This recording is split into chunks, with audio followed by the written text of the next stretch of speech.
Oi, gente, muito bom estar aqui de novo. Eu sou o John, sou pastor da Igreja Refúgio aqui em Manaus e é um prazer ter o privilégio e a honra e a oportunidade de estar com vocês nessa manhã. E hoje eu quero trazer uma palavra sobre terceirização.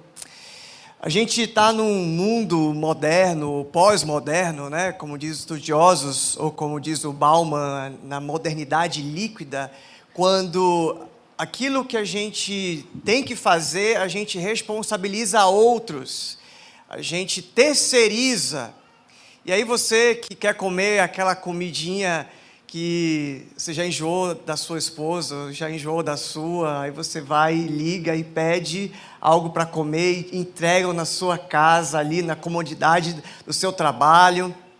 Você que quer ir de um canto para o outro, você abre um aplicativo e ele leva você, né? Você vai no banco de trás, trabalhando, resolvendo, quer nem conversar com o cara, né? Você está ali focado, porque é tempo que eu aproveito, eu quero simplificar, otimizar a minha vida, e aí eu entro nesse carro, porque ele vai me levar até outro lugar, e eu não vivo mais o aperreio do trânsito, né? Obrigado, mano.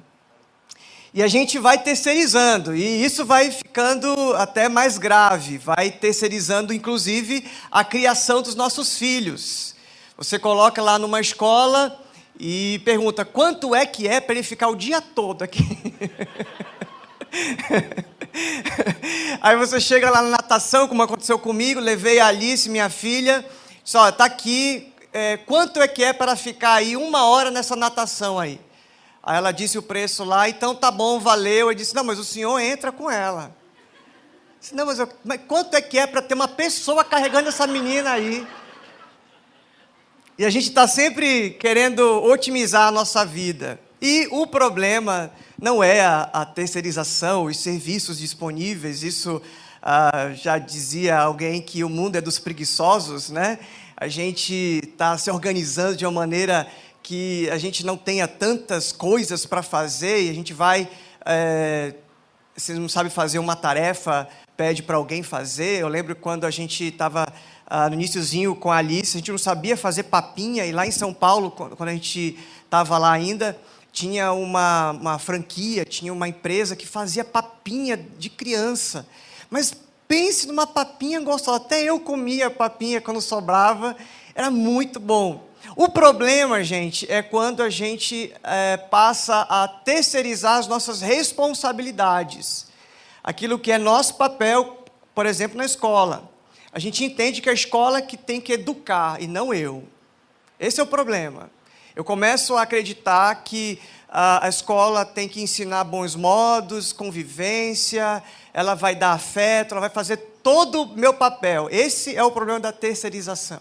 Achar que alguém, outro, e não eu, que deveria ser o protagonista dessa história toda, que vai fazer isso.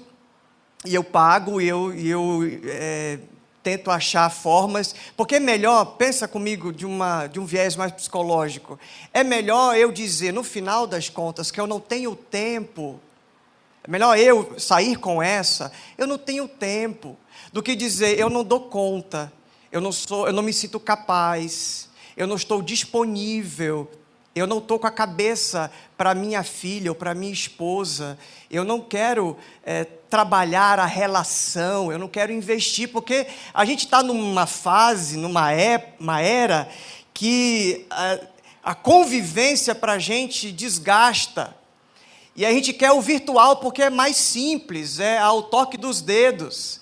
A convivência demanda empatia, paciência, fala, escuta, né? E a gente não está mais com essa paciência toda, com esse HD liberado para as implicações das demandas de uma relação. E a gente vai então colocando para o aplicativo, para a internet, para pessoas outras a responsabilidade. Então eu quero hoje tratar com você sobre um outro tipo de terceirização, que é a terceirização da nossa espiritualidade. a terceirização da nossa fé. Eu quero que você abra comigo, por favor, em Êxodo capítulo 20. Êxodo capítulo 20. Não vou tratar dos 10 mandamentos, eu vou a partir do verso 18 em diante.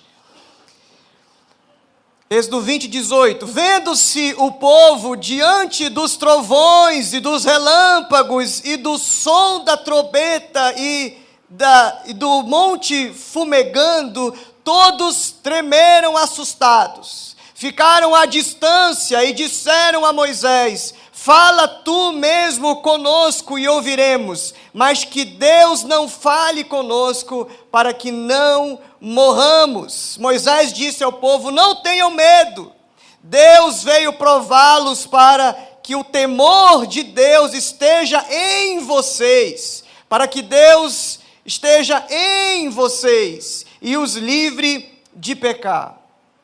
Mas o povo permaneceu à distância, ao passo que Moisés aproximou-se da nuvem escura em que Deus se encontrava. Olha isso aqui. Ficaram assustados, atônitos, ficaram diante dessa magnitude da visão de um monte que tinha toda uma pirotecnia, né? Aquela coisa que nunca foi visto, uma coisa que eles não sabiam interpretar, é igual o João, que quando está no Apocalipse vendo aquela cena toda, ele diz: olha, isso é como um leão, é como uma águia, e eles não estavam entendendo como é que poderia, e isso, todos que se encontram com Deus, eles tentam se explicar, tentam dar sentido, aí vem Moisés e vê uma sarça ardente, diz: olha, não tem sentido, como é que uma árvore está pegando fogo, mas não se consome? E o povo também, diante dessa situação, desse sobrenatural, sem explicação, é igual alguém que vive num lugar que nunca viu uma aeronave e vai ver passando lá no céu e vai dizer que é um grande pássaro de metal ou de ferro, sei lá.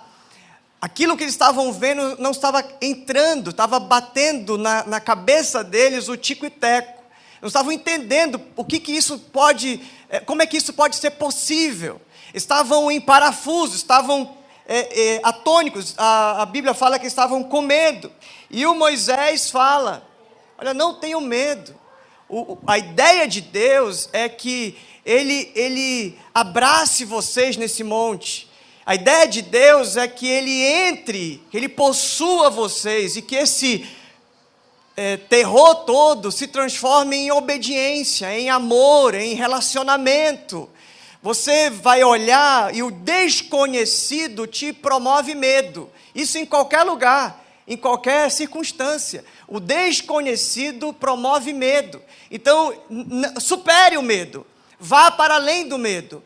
Passe dessa fase, passe desse passo. E aí eles paralisam, ficam ali e terceirizam. É a primeira terceirização, o primeiro aplicativo aí de terceirização. Olha, é melhor você ir lá, é mais fácil assim, é mais simples assim. Você vai lá, fala, ouve, e aí você vem dizer para a gente. Você vai lá e é o corajoso, você que é o ousado, vai lá e aí depois você vem falar para a gente. É muito interessante porque esse fenômeno de vez em quando acontece na Bíblia. Você lembra de Jesus ali no barquinho, naquele lago de Genezaré, e os discípulos estão ali e de repente vem uma tempestade e eles começam a ficar também com medo. E eles acordam Jesus e falam: Jesus, olha a palavra que eles usam, eu acho fascinante como isso tem a ver com a gente. Eles olham para a tempestade, acorda Jesus e diz: Senhor, não se importa que morramos? A primeira coisa que o medo, o pavor, o pânico coloca em xeque é se Deus se importa comigo. Se eu estou passando pela tempestade, estou passando pela luta, se eu estou passando pelo problema, é muito provável que Deus não esteja se importando comigo. E aí, aquilo que os salmos dizem, que quando a natureza, os montes, os oceanos, quando eles viram Deus, eles se alegravam e eles demonstravam com toda a sua beleza, a sua majestade, e os oceanos com as suas ondas e os relâmpagos nos céus, todos adorando ao Criador. E exatamente ali, naquele barquinho, Jesus estava, o Criador, a razão de todo o universo, e a criação ao redor está adorando, e os discípulos estão interpretando. Isso vai acabar com a gente. Isso vai matar a gente. A minha integridade, a minha segurança está comprometida. E aí eu não quero me relacionar com esse Deus por pânico, por medo, porque eu tenho medo dessa brasa viva que sai do altar. Eu tenho medo que isso me altere, que isso me fira. Lembra do Isaías capítulo 6? Quando a gente está lendo a cena é maravilhosa, né? O ano que o rei Uzias morreu, eu vi o Senhor sentado no alto sublime trono, e as vestes, e a glória, e a fumaça, e serafins, e aí eles diziam: santo, santo, santo é o Senhor, a terra toda está cheia da sua glória. E aí ele vê, nesse momento, ele cai por terra, ele se dobra, ele se quebranta, e ele vê um serafim pegando com atenaz, pegando com ferro, a brasa viva, um pedaço de pedra, pegando fogo, e ele vem perto de Isaías para tocar a boca, e a gente olha para essa cena e diz: nossa, que lindo, uma brasa viva tocando a boquinha. Não, meu irmão, é para queimar a boquinha, é para derreter. Pense numa brasa viva tocando a boca do profeta. É uma coisa assustadora. Imagina só um serafim com 6 asas, aquela coisa, aquele anjão de 6 metros, sei lá de quanto tem um serafim, nunca vi pessoalmente, mas imagina só, né? Nem sei se quero ver, né? Esse serafim vindo e reluzente, maravilhoso, com uma brasa viva, dizendo: eu vou tocar a tua boca, vem cá, né? E aquilo é assustador. Aquilo traz para o nosso organismo a sensação de perigo, e que eu tenho que sair dali, que eu tenho que sair correndo. O nosso corpo se prepara para a fuga, porque aquilo é de outro mundo, de outra ordem.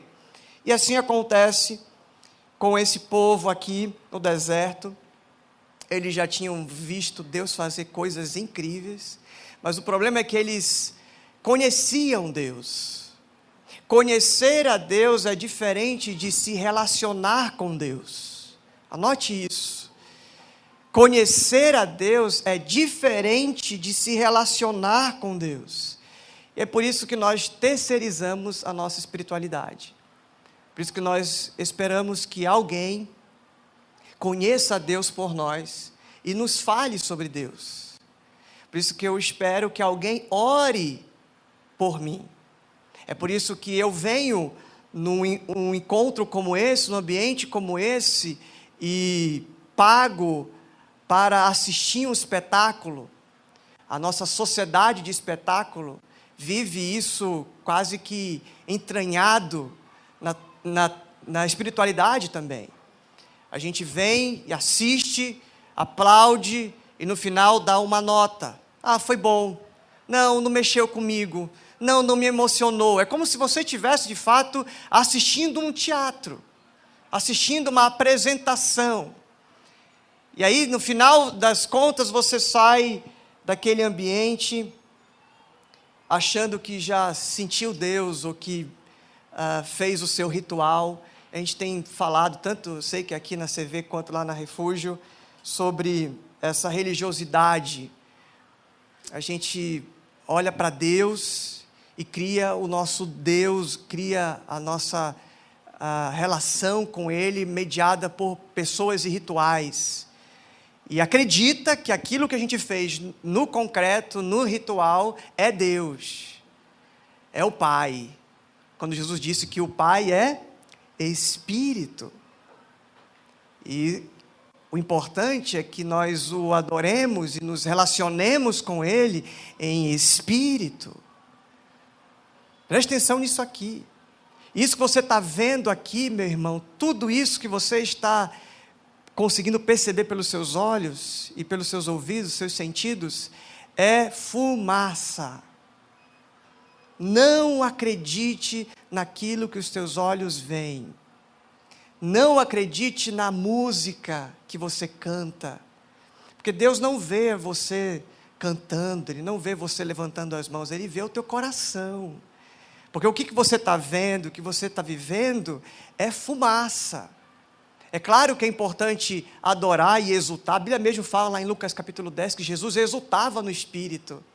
É legal quando a gente está cheio, transbordante, que o corpo reage. Mas cuidado para não ser uma aparência sem essência. Cuidado para você não acreditar naquilo que seus olhos veem. Você lembra de Jesus quando ele entra? Ele tinha ressuscitado e os discípulos estavam ali, a portas fechadas. E a Bíblia diz que Jesus passa entre as paredes e aparece no meio deles. E a gente, nesse momento, e os próprios discípulos têm essa conclusão, que é um fantasma, né? Acha que Jesus é fumaça, que Jesus é fantasma, por isso que ele passa por meio do concreto. Concreto não cimento, concreto abstrato, concreto. Ele passa por meio, não é porque ele é fantasma e aquilo é concreto. Presta atenção no negócio que eu dizer aqui, a Bíblia fala que aquilo que a gente vê é passageiro, e aquilo que a gente não vê é eterno. Quando Jesus passa por entre uma parede daquela, não é Jesus que é o fantasma e a parede é concreta. É Jesus que é o concreto e a parede que é fumaça. Isso muda tudo. Porque a gente para de acreditar naquilo que os nossos olhos veem. Como belo, como, uau, é Deus. Uau, é espiritual. Quando não é. Você está comigo aqui? Então os homens estão ali diante de um Deus que está mostrando a sua glória, dizendo: eu quero entrar em vocês, eu quero ter essa glória em vocês, eu quero me relacionar com vocês. E o homem trava, porque ele aprendeu a ficar com medo com aquilo que os olhos veem, com o que é fumaça. E aí você olha para Gênesis, você vê Deus no iniciozinho, capítulo 1, 2, se relacionando com Adão e Eva, como pai e filho, andavam juntos, conversavam juntos. E aí depois que Adão peca, você vê que ele responde para Deus: ouvi os teus passos andando no jardim e ficamos com medo. Ué, o que aconteceu?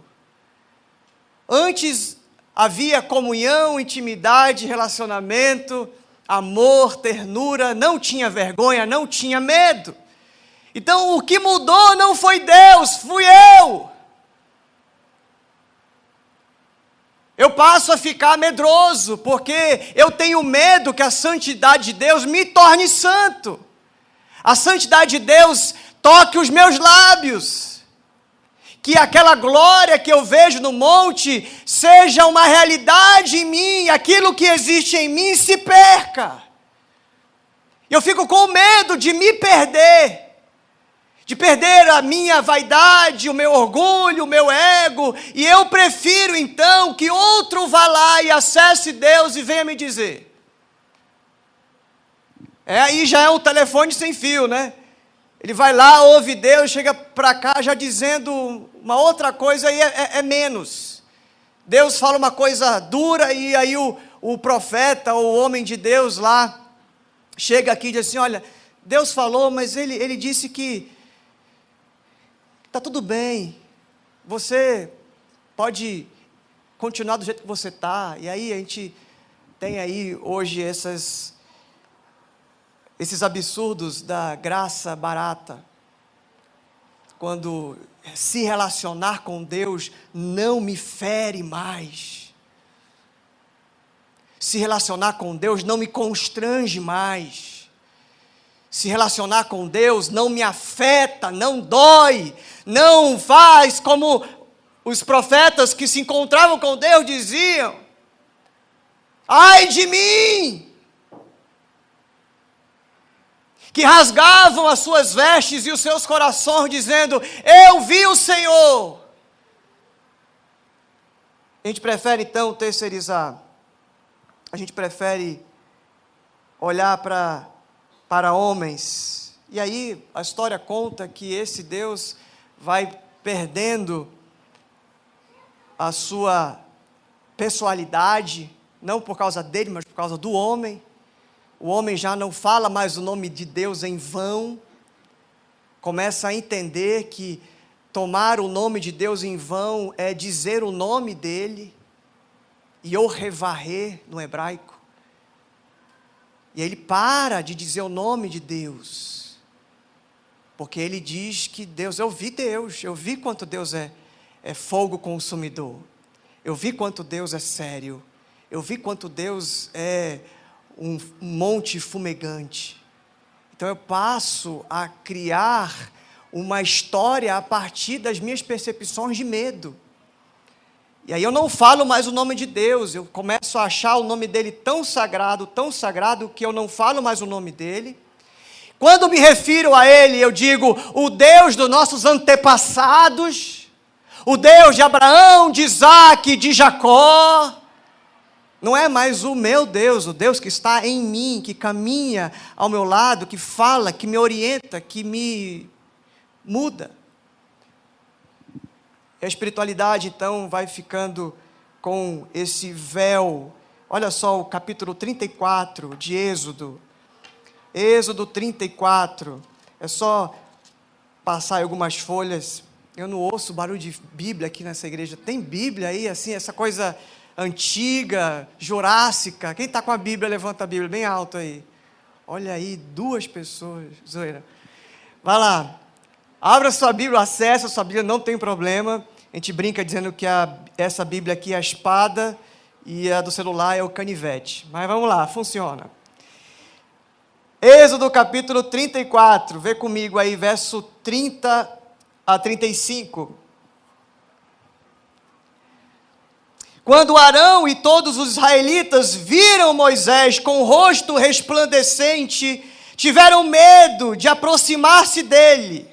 Aí já está numa outra pegada aqui. O negócio já é medo do ser humano, já é medo do estagiário.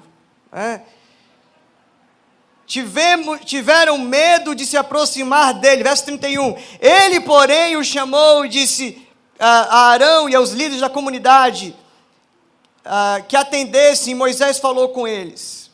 Depois todos os israelitas se aproximaram e ele lhes transmitiu todos os mandamentos que o Senhor tinha dado no Monte Sinai. Quando acabou de falar com eles, cobriu o rosto com um véu, mas toda vez que entrava para estar na presença do Senhor e falar com ele, tirava o véu até sair. Sempre que saía e contava aos israelitas tudo que lhe havia sido ordenado, eles viam que o seu rosto resplandecia. Então, de novo, Moisés cobria o rosto com um véu até entrar de novo para falar com o Senhor. O apóstolo Paulo diz depois que esse véu virou um subterfúgio de Moisés. Ele começou a perceber que o rosto dele já não brilhava e ele começou a não mais retirar o véu.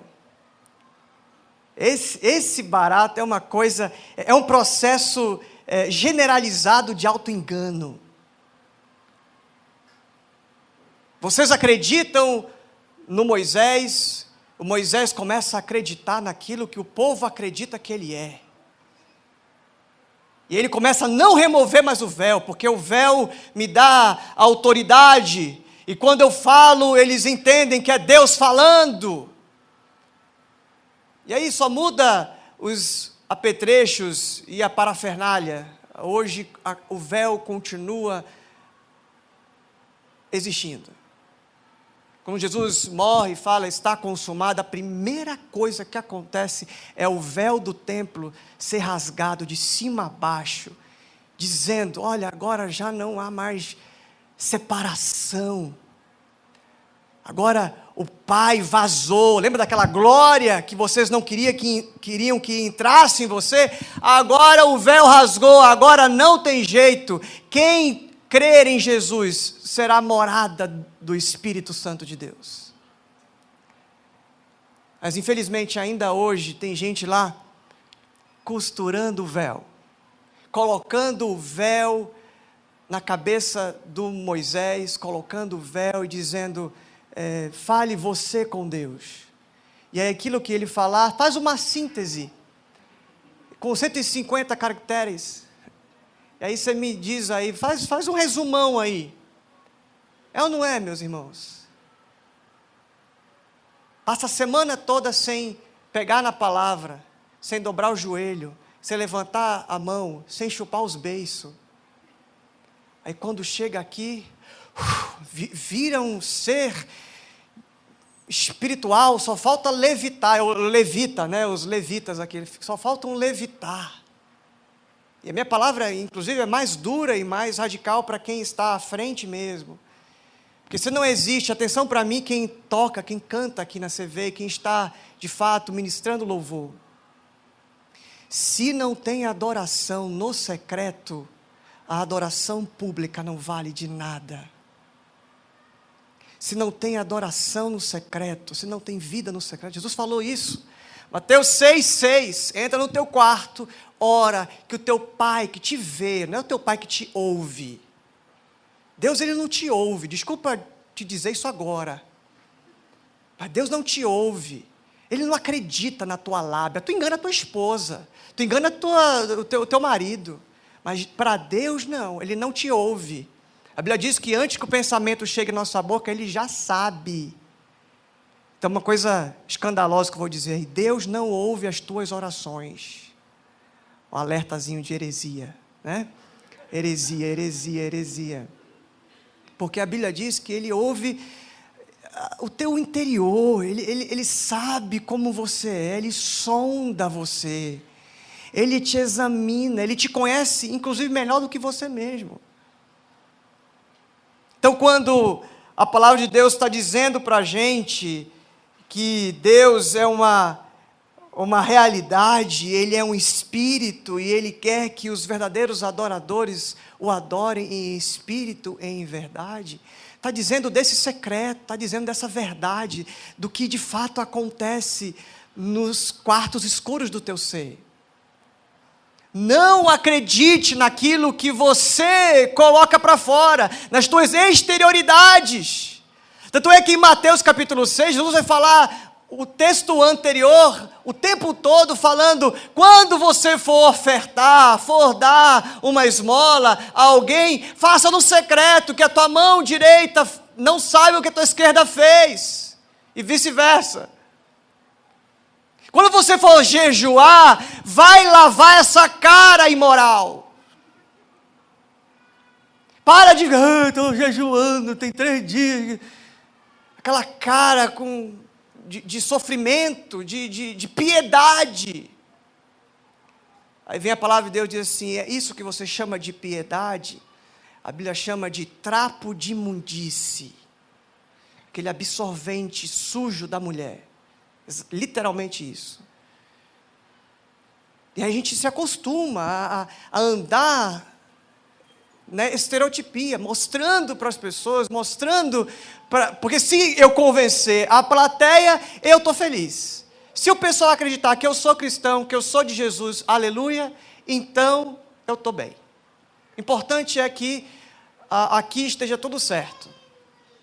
Aí vem Jesus e dá uma exortação federal nos fariseus, dizendo, vocês são sepulcros caiados, pintado de cal, branquinho por fora, mas por dentro é só podridão. Por isso nós terceirizamos a nossa fé, terceirizamos a nossa espiritualidade, porque aí eu vivo nessa religião do auto-engano. Eu engano o que eu tenho e vocês enganam o que têm. E aí a gente vive pisando em ovos para não dar bandeira, para não mostrar nenhuma falha de caráter.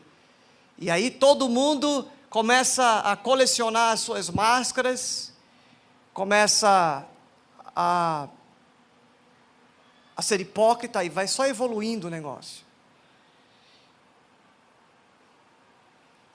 Você vem aqui, adora, você vem aqui, recebe uma palavra, e a conclusão que você tem no final é: eu busquei Deus, eu me encontrei com Deus.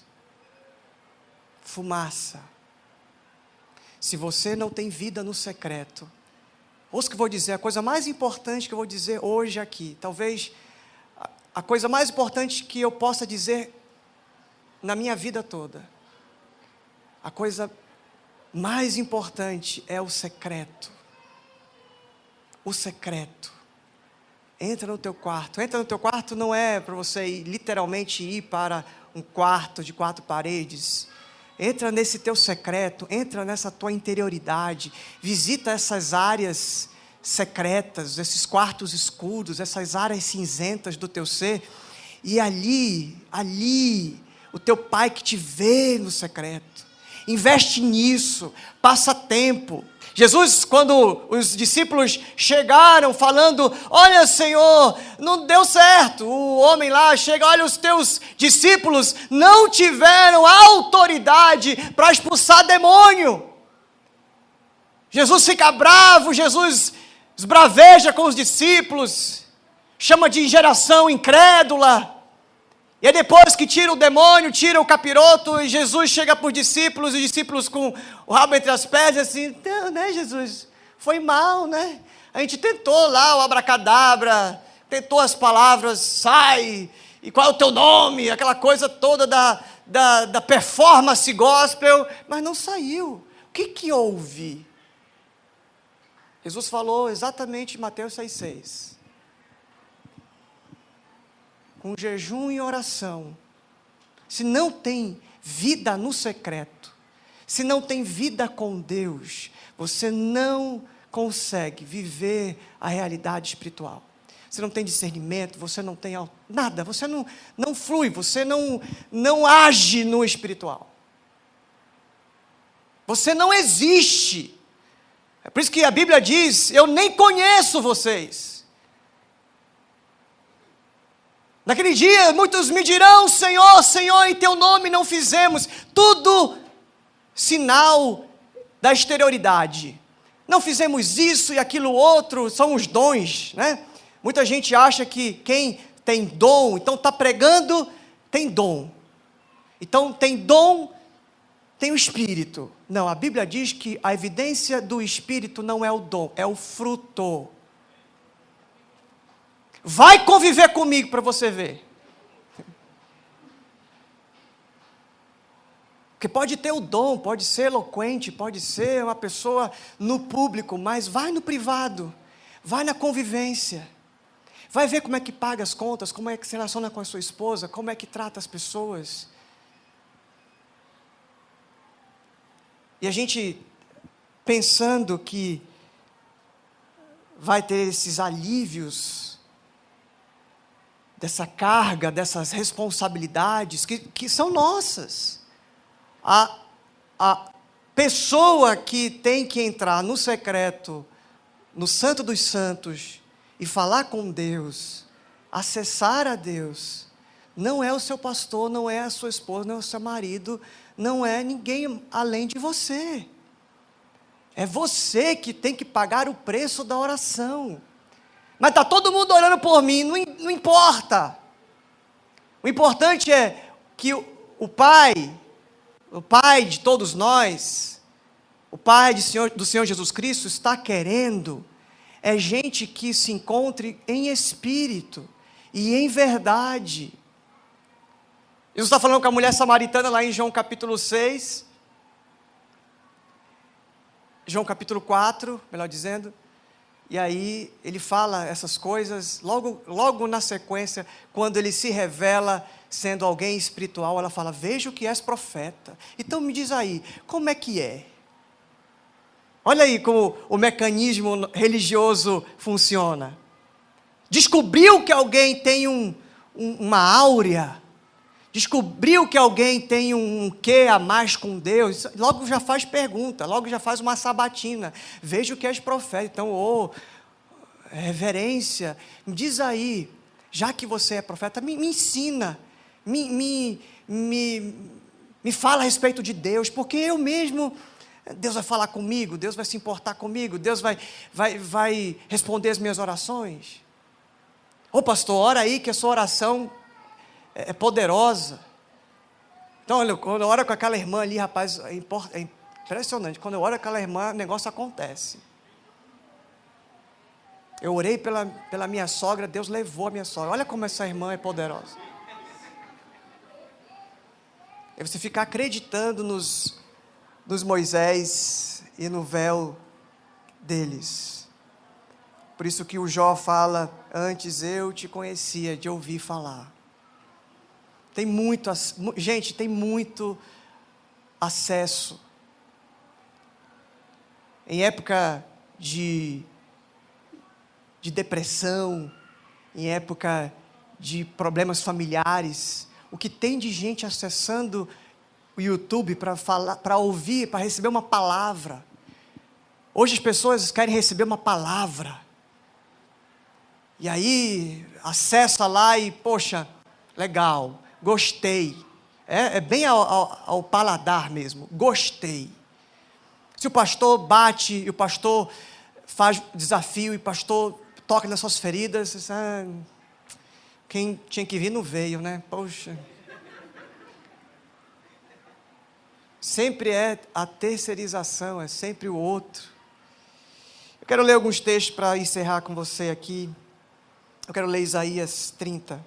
Por favor, abra comigo a sua Bíblia. Prometo que agora eu vou para o finalmente e eu quero ler alguns textos bem corridinhos para você. Isaías 30, por favor, abra comigo. Esse é um texto que fala muito comigo. Ele fala dessa dimensão espiritual, quando a gente tem uma percepção do próprio Deus na nossa mente, nada mediado por ninguém, somente Ele falando com a gente diretamente. Olha só, Isaías 30, 21. Quer você se volte para a direita, quer para a esquerda, uma voz atrás de você dirá, este é o caminho, siga-o. Olha que poderoso isso. Quando você tiver que decidir algo, meu irmão, não é, a primeira coisa não é consultar o seu guru espiritual. É claro que a Bíblia também diz que na multidão dos conselheiros há sabedoria. Faz parte eu consultar pessoas mais experientes. Também não estou dizendo que o papel do pastor não é importante. É importante sim, mas a função do pastor principal é independentizar você.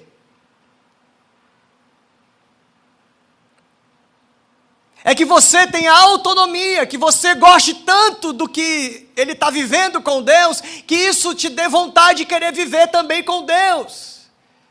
E te leve ainda mais para o quarto do secreto, para o quarto com Deus. Você está comigo aqui? Em vez de se alimentar com as migalhas que caem do púlpito, porque se você é crente de ouvir falar e de ouvir mensagem à torta e à direita por YouTube ou por mensagem no domingo, e só isso que te mantém, meu Deus, você está raquítico espiritualmente. E claro, por consequência, fisicamente, emocionalmente, em todas as áreas, você é um bebê na fé. A minha oração, meu desejo é que o Espírito Santo seja esse conselheiro em você. O pastor, ele tem a função, como diz Efésios capítulo 4, verso 11, de trabalhar para o aperfeiçoamento dos crentes. Aperfeiçoamento. Você está vindo aqui para ser treinado, fortalecido, encorajado, mas quem faz a própria alimentação é você com Deus. A igreja saudável, eu quero dizer em nome de Jesus essa palavra aqui para a comunidade viva. Tenho orado por vocês e sei que vocês estão à procura e orando por um pastor líder, pastor homem, como diz o irmão Mário, né? Mas escuta o que eu vou dizer. Esse momento que vocês estão vivendo é o momento que vocês mais vão crescer. Promovam a autoalimentação espiritual. Liderança. Promovam a autoalimentação espiritual. Vocês vão ver como essa igreja vai frutificar, como ela vai ser fértil. É igual a história da mulher que quer engravidar e não consegue, e tenta e fica ansiosa por isso, e quando ela relaxa, o filho vem. Então, a consequência do temor, do fervor, do tempo de oração de vocês, minha palavra hoje é personalizada para vocês. Quando eu estava orando a respeito dessa mensagem, Deus me falou claramente, peça para que o povo ore mais. Se o meu povo, que se chama pelo meu nome, se humilhar e orar e buscar a minha face e se arrepender dos seus maus caminhos, então eu ouvirei dos céus, perdoarei seus pecados e sararei a sua terra. 2 Crônicas 7,14, você deve levar como um mantra, como uma responsabilidade da sua espiritualidade com Deus. Tem outro texto, é o texto de Ezequiel, capítulo 36, verso 26 em diante. Farei uma aliança de paz com eles. Desculpa, estou no 37. Ezequiel 36, 26. Darei a vocês um coração novo e porei um espírito novo em vocês. Tirarei de vocês o coração de pedra e lhes darei um coração de carne. Porei o meu espírito em vocês e os levarei a agirem segundo os meus decretos e a obedecerem firmemente ou fielmente as minhas leis. Saiba que o Espírito Santo está em você. Como dizia a canção antigamente, né? Você tem o valor. Uma época que dizia-se que as pessoas que falavam em outras línguas e que tinham comportamentos histriônicos é que tinham o Espírito Santo. Alguém teve a brilhante ideia de dizer assim, eu vou escrever uma música falando sobre isso. O Espírito Santo se move em você. Até com gemidos. Quem conhece a música aí? Vai denunciar a sua idade. Quero finalizar dizendo para vocês uma carreirinha de Hebreus. Olha só. Hebreus, capítulo 1. Abra aí a sua Bíblia. Eu quero que você saia daqui com bastante coisa para pensar. Hebreus, capítulo 1, verso 1 em diante. Há muito tempo Deus falou muitas vezes e de várias maneiras aos nossos antepassados por meio dos profetas, mas nestes últimos dias falou-nos por meio do Filho, a quem constituiu o herdeiro de todas as coisas e por meio de quem fez o universo. O Filho é o resplendor, sabe aquele resplendor do monte? O Filho é o resplendor da glória de Deus e a expressão exata do seu ser, sustentando todas as coisas por sua palavra poderosa. Depois de ter realizado a purificação dos pecados, a sua purificação dos pecados, ele se assentou à direita da majestade nas alturas. Hebreus 4:16. Hebreus 4:16 diz: assim aproximemo-nos do trono da graça com toda a confiança, a fim de recebermos misericórdia e encontrarmos graça que nos ajude no momento da necessidade. Hebreus 5:11.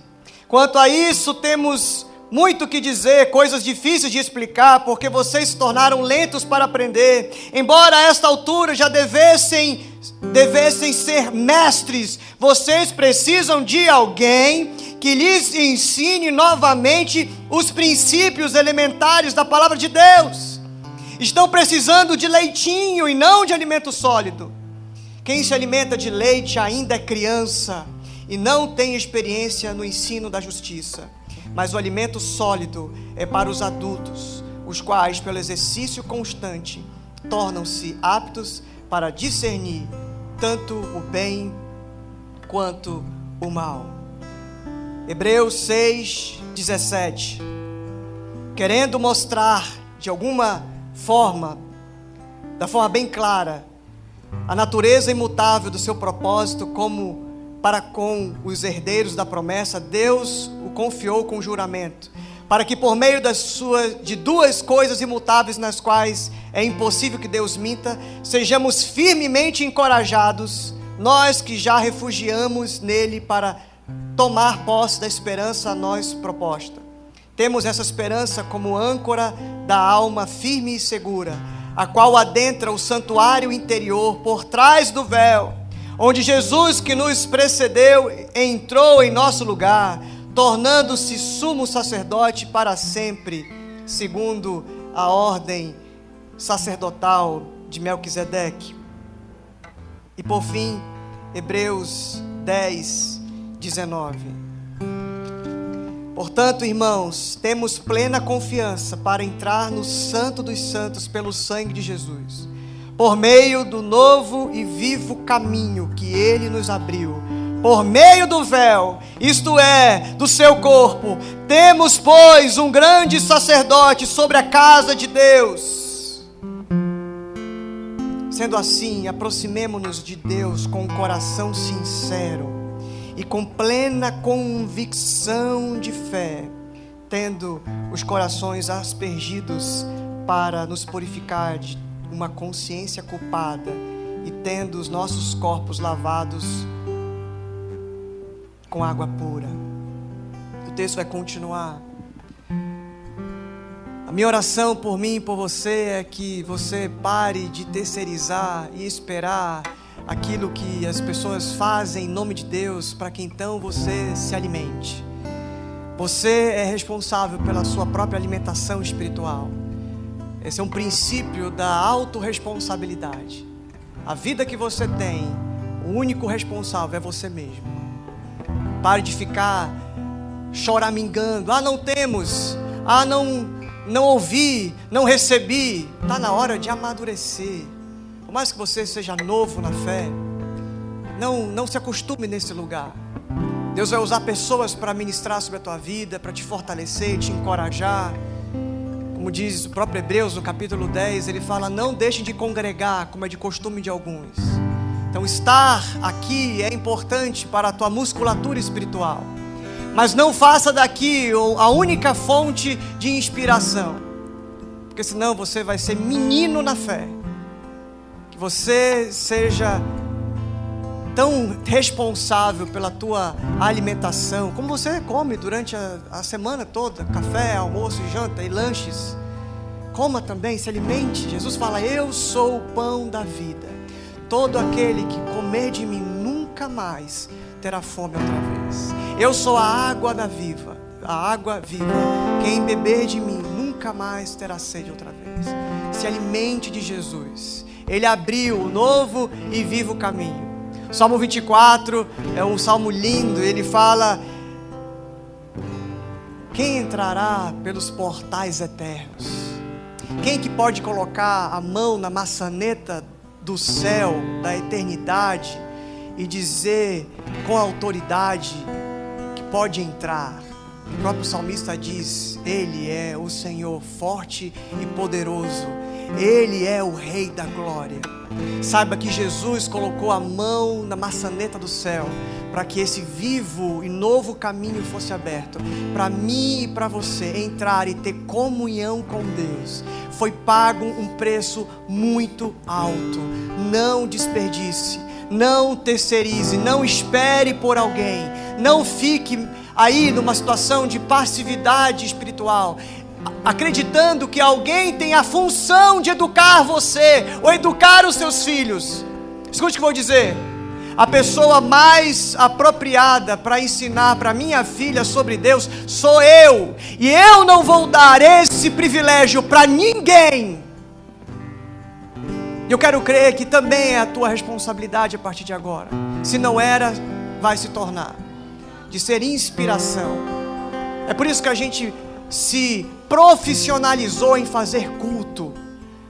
Se existe um povo nessa terra, que sabe fazer culto, que sabe cantar, que sabe adorar. Esse povo somos nós.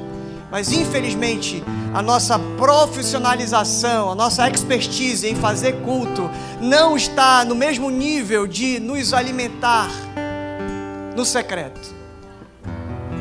Meu desejo é que você saia daqui morrendo de vontade de se alimentar de Jesus. Ele colocou a mão nos portais eternos. Ele é o Rei da Glória. Ele abriu o acesso. Todo véu foi rasgado para que eu e você tenhamos acesso ao Pai. Não vou mais permitir que Moisés acesse Deus, que Moisés suba em meu lugar. É a canção que vamos cantar agora. Mas nós vamos dia a dia buscar o Senhor no secreto, ouvir a sua palavra e sermos cada vez mais parecidos com Jesus. Feche seus olhos, vamos orar.